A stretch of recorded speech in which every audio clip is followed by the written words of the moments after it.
Button पे आ जाइए। Comments and discuss with explanation the validity of the below statement with reference to the GST law.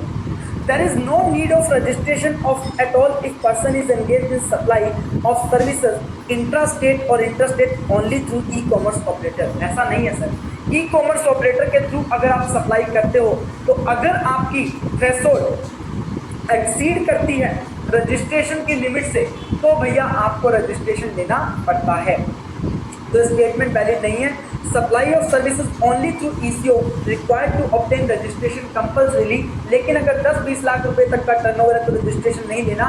इसका मतलब sir 10-20 lakh रुपए से जब टर्नओवर आपका क्लोज होगा तब आपको रजिस्ट्रेशन लेना पड़ेगा।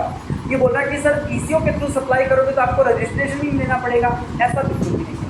दूसरा, there is no requirement of the physical verification of the business. ऐसा नहीं है सर, अगर चाहेंगे based on risk parameter data analysis अगर वो चाहते हैं तो आपका रजिस्ट्रेशन किया जो आपका फिजिकल वेरिफिकेशन है वो किया जा सकता है।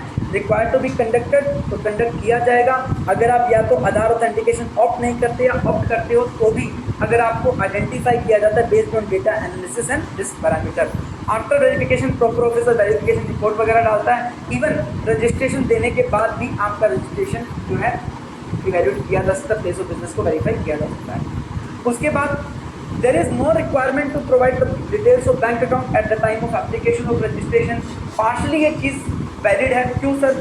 क्योंकि at the time of registration देने की जरूरत नहीं है। आप विद इन 30 डेज दे सकते हो, before furnishing of GST one और आईएफएफ विचएवर इज अर्लियर तक दे सकते हो।